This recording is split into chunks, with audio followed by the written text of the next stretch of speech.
friends, happy Thursday. It's Pastor Karen with a Thoughtful Thursday. It's the first week of July, and I'm pretty sure that most of you who are watching this know, but if you don't, I will let you know that I have accepted a new appointment, and as of July 31st, I will be the pastor at Conshohocken UMC.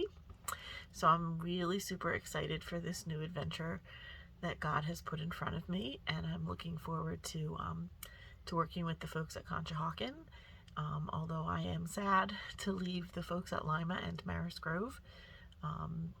As with any transition, there's always, some sadness and some happiness, some trepidation and some excitement, and I'm just praying that God continues to keep my excitement and my happiness much larger than my sadness or my trepidation. So it is the first week of July, so I'm on my last 3 Thoughtful Thursdays here at Lima Church, and so I've given some thought about, oh my goodness, what would I want to say if I knew I only had 3 more weeks to share Thoughtful Thursdays with you all. It's been quite a journey.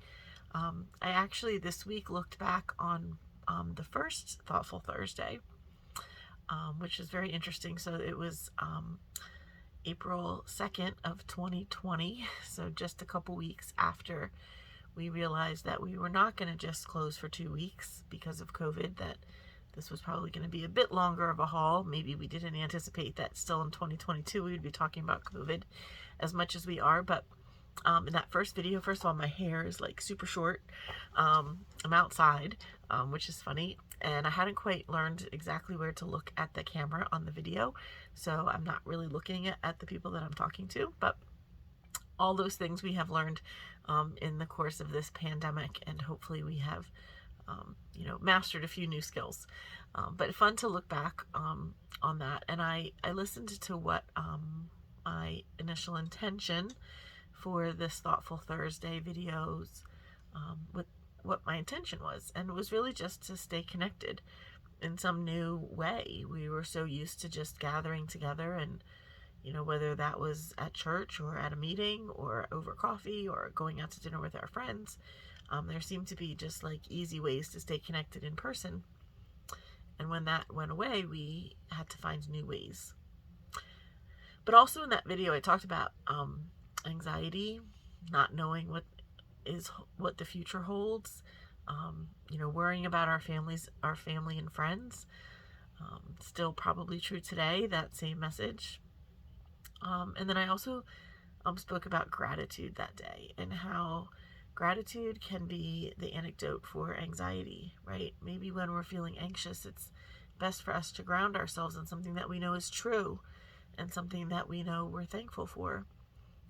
And I encouraged you, probably for the first time, and probably multiple times after that, I won't count all the Thoughtful Thursdays between 2020 and 2022, where, practicing gratitude is really just such a great spiritual discipline for all of us.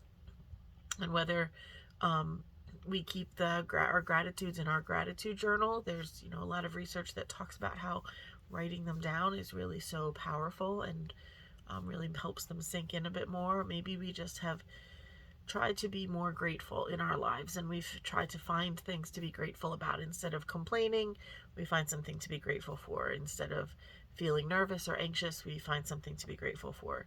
Maybe it's just been like a life shift for us.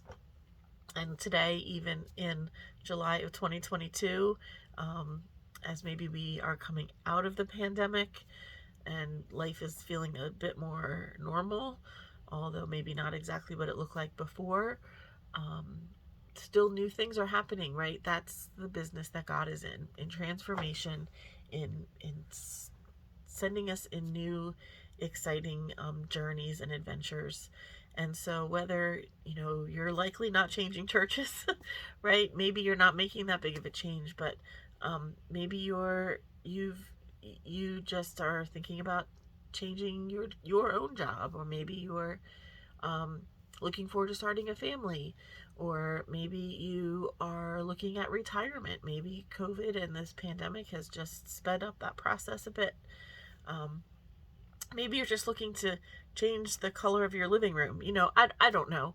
But we're all in this constant change, right? And God is constantly working in and through us to not only make change in our own selves, but to make change in our communities and in our world. And it doesn't take much, right, to watch the news nowadays to know that there is really huge change that needs to happen for justice, for equity, for just saving life in general, right?